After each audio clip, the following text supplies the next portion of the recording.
Hi everyone, so welcome back again to our YouTube channel. So I am Saki de Mesa-Portes. I'm a registered guidance counselor and a licensed professional teacher.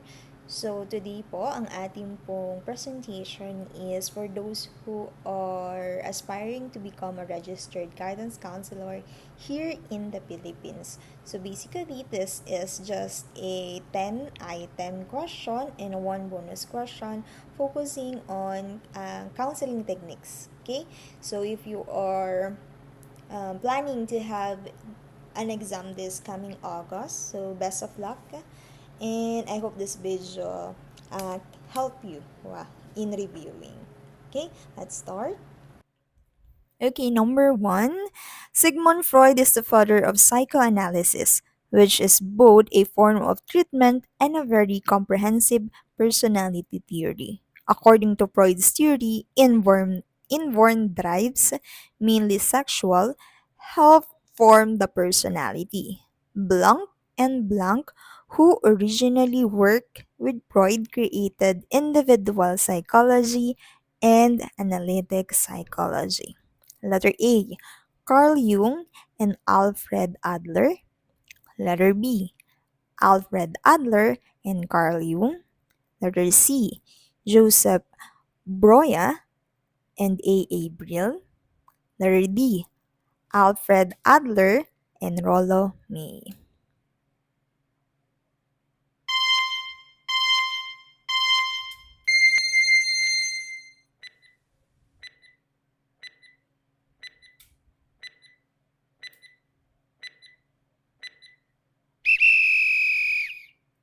Okay, time's up. The answer is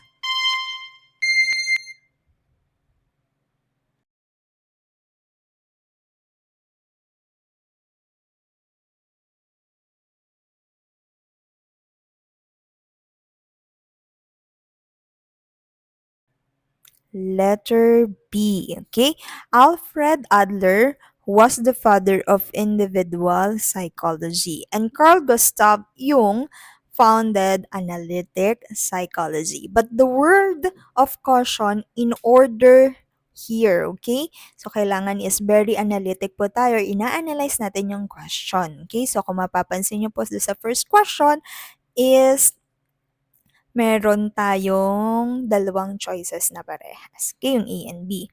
But a word of cautions in order here, read the test question carefully. Since the question utilized the word respectively, Adler's name, which is the individual psychology, must come before Jung's name, analytic psychology. Hence, the choice letter A is of course false. Okay?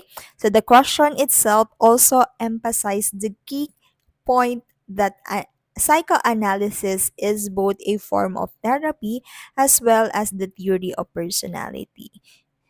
Joseph Breuer naman, on the other hand, was the Vietnamese neurologist who taught Freud the value of taking a talking cure, okay, or talk therapy, which also termed as catharsis. On the other hand, Brill's name naman is usually associated with the impact that Freudian theory was on the career choice. And Rollo May was the prime mover in the existential counseling movement. Okay, I hope meron na tayong 1 point. Okay, next question. Number 2. Freudian refers to the ego as letter A, the executive administrator of personality and reality principle. Letter B, the guardian angel of the mind. Letter C, the pleasure principle. Letter D, the seat of libido. Okay, time start.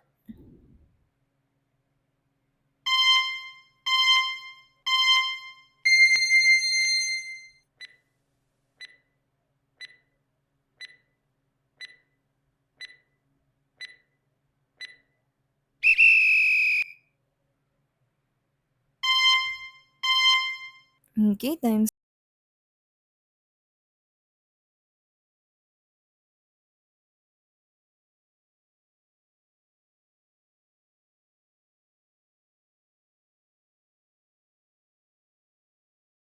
Up.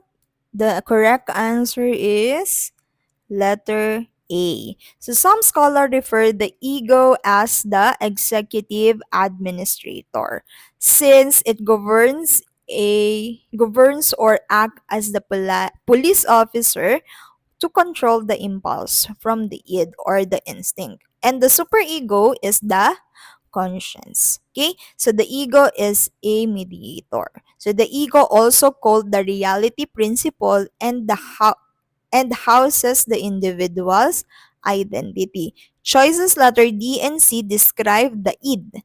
And just in case you have chosen letter B, I can only say that the guardian angel of the mind gets serious and I made it up. Okay, next question. Number 3. Freud's theories speak of Eros and thanatos. A client who threatened a self-destructive act is being ruled primarily by letter A, Eros, B, Eros and id, letter C, thanatos, letter D, both Eros and thanatos.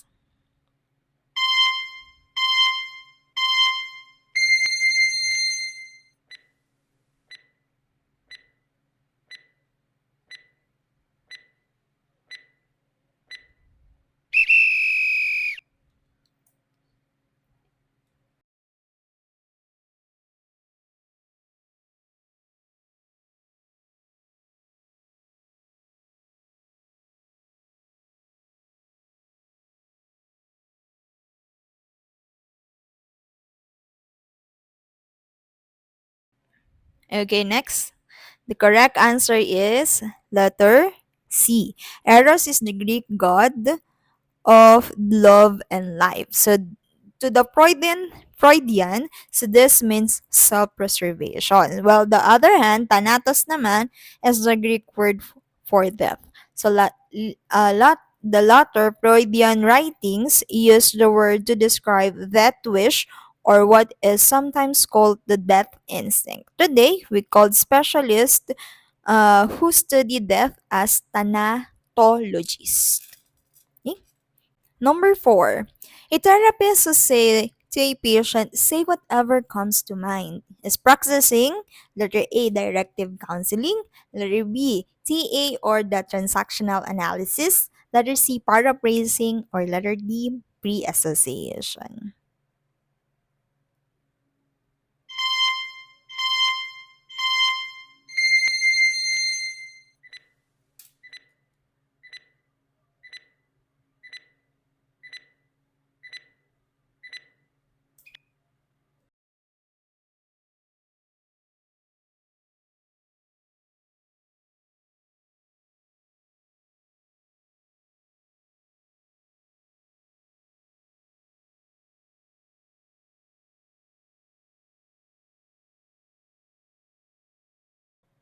Okay, so the correct answer is letter D, free association. So free association is instructing the client to say whatever comes to mind. Okay, so the directive approach naman, which is the choice letter A, in which the client is asked to discuss a certain material. And paraphrasing for the choice C is the result of whenever a counselor restate or paraphrase a client's message in a counselor's own word. Okay? So, and the transactional analysis, the TA is the child, adult, and parent transaction. Okay? Or approaches. Okay, next question is number 5. In counseling session, a counselor asks a patient to recall what transpired 3 months ago to trigger her depression. There was silence for about 2.5 minutes. The clients then begin to remember. This exchange most likely illustrate the function of the letter A, preconscious mind, letter B, ego ideal, letter C, conscious mind, or letter D, unconscious mind.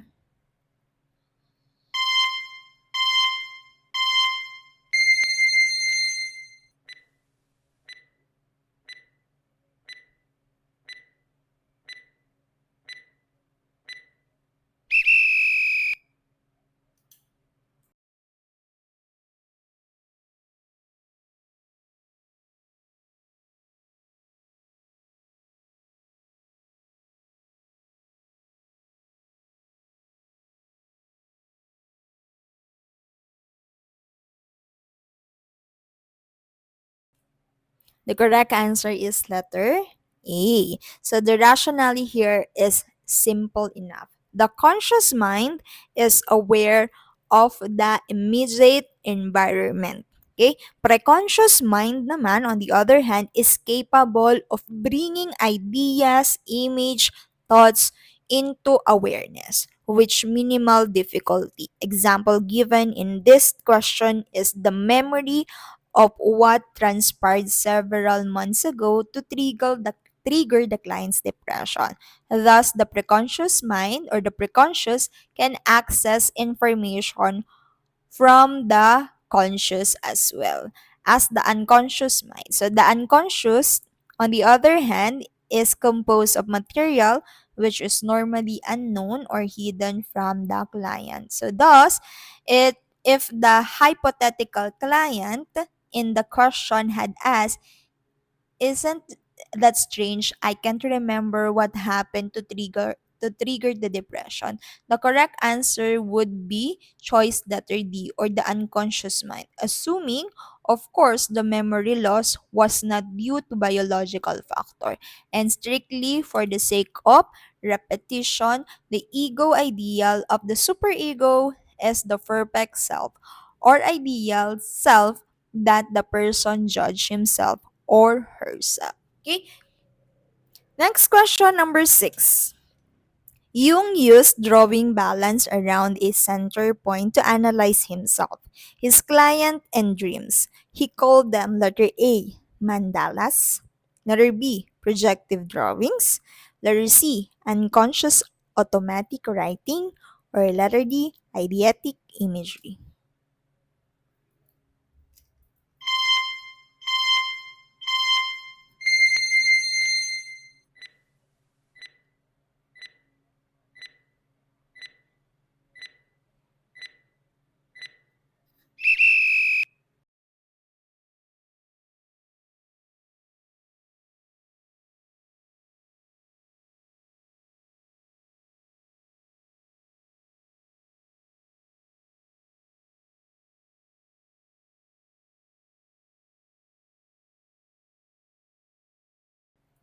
The correct answer is letter A. Jung, the father of analytic psychology, borrowed the term mandala from the Hindu writing in which mandala was symbol of meditation. In Jung's writing, the mandala also can stand for magic protective circle that represents self unification. So a bit of mythical, isn't it? So perhaps that is why poets, philosophers, and those with an interest in religion often value Jung's work more so than did psychiatrists. So choice letter D naman, on the other hand, is a word you will often run across the child psychology and development tests. Eidetic imagery, which usually is gone by time a child reaches adolescence, is the ability to remember the most minute detail of the scene or a picture as an extended period of time. Okay, like persons will say that such a child has a photographic memory. Number 7, the statement siblings interaction may have more impact than parent-child interaction. Describe letter A, Sigmund Freud theory, letter B, Alfred Adler's theory, letter C, insight, or letter D, Carl Jung theory.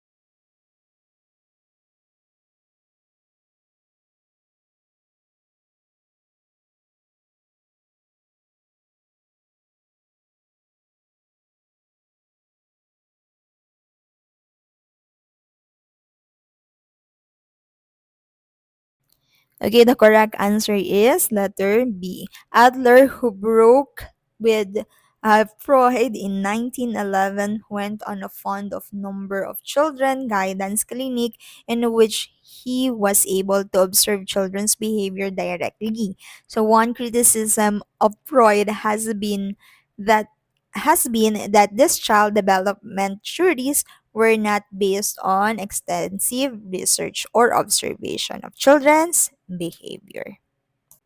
Number 8, Adler emphasized that people wish to belong. This is known as letter A, superiority, letter B, social connectedness, letter C, the collective unconscious, or letter D, animus.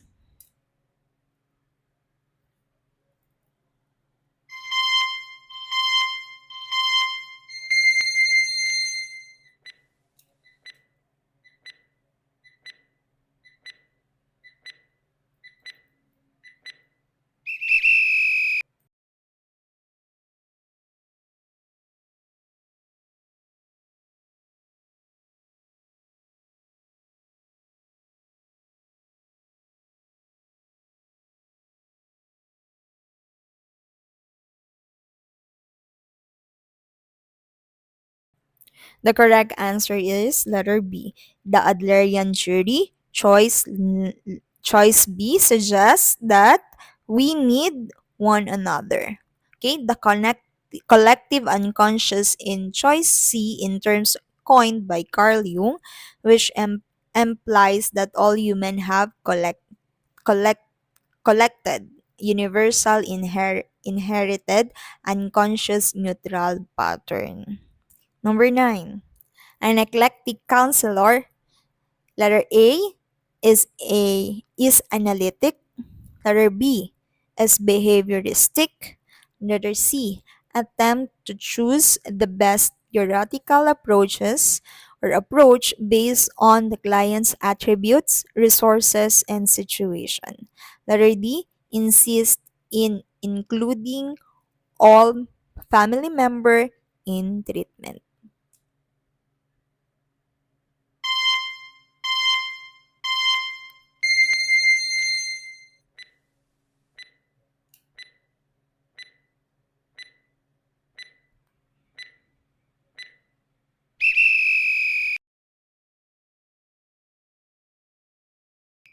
The correct answer is letter C. An eclectic counselor used theories and techniques from several models of intervention rather than simply relying on one. So, an eclectic counselor, for example, would not say, I am a Rogerian or I see myself as a strict behavior therapist. The eclectic counselor used the best from every approach. Research indicate that about 50% of all the therapists or counselor claim to be eclectic, and the number of study indicate eclecticism is one is on the rise. Okay? Number 10. A counselor who remarks that firstborn children are usually conservative but display leadership qualities is most likely. Letter A, a Freudian who believe in unconscious mind. Letter B, an Adlerian that believes behavior must be studied in a social context, never in isolation. Letter C, Rogerian who stressed the importance of the therapeutic relationship. Letter D, a behavior modifier using a behavioral contract.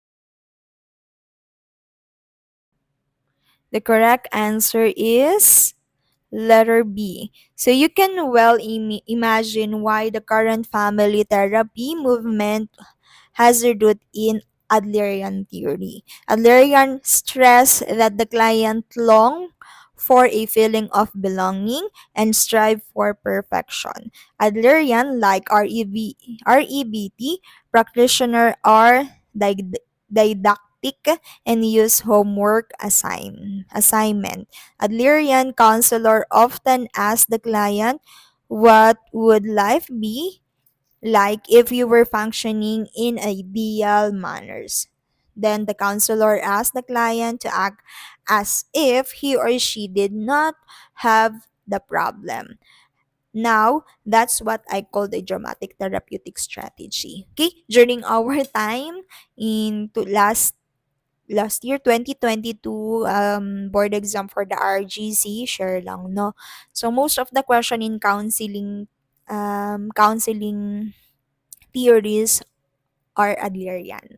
So the joke goes on, siguro yung gumawa ng question sa PRC is Adlerian. Ganon. Kasi majority Adlerian. And luckily na one of my favorite theory in counseling is Adlerian. Okay, so we're here on our last slide, our last question. So this is a bonus question. Existentialism is to logotherapy as blank is to behaviorism. Letter A, operants. Letter B, associationism. Letter C, Skinner. Or letter D, Socrates.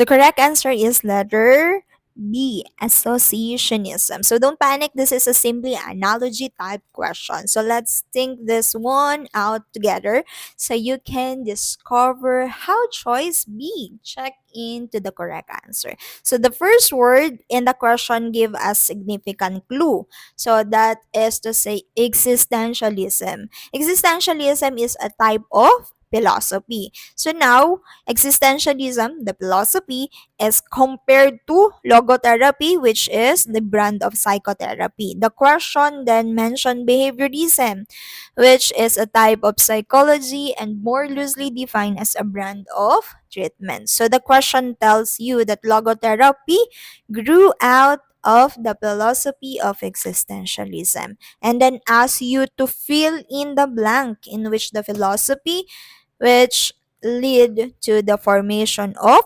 behaviorism. Skinner and his concept of operant are behavioristic to be sure. However, neither of them is a philosophy. The answer is associationism, which assert that ideas are held together by association. Now, here's the super hint. Although the although the associationism had its root in the essay writing by Aristotle on the nature of memory, most exam will list John Locke, David Hume, John Mill, or David Hartley as the pioneer. So my guess is look for the name of John Locke come exam time. Okay? So that's it. So I hope meron tayong 11 over 11 or 10 out of 10. So again, let's um bring in mind the 75% passing rate. So, kung 75% ang passing rate, dapat naka 8 points ka man lang. So, kung naka 8 points ka dito sa ating mini review is for sure papasa ka. And best of luck doon sa ating mga nagsa-self-review pa rin or nag-review center if you are 7 and below. So, kailangan pa po nating magbasa ng madami. Okay? So, comment your thoughts or any suggestion that you want to discuss. in the next episode. I hope nakatulong po itong video na ito when it comes to your review. Okay, yun lang po at maraming salamat. Have a great day, future RGC. We're claiming it na!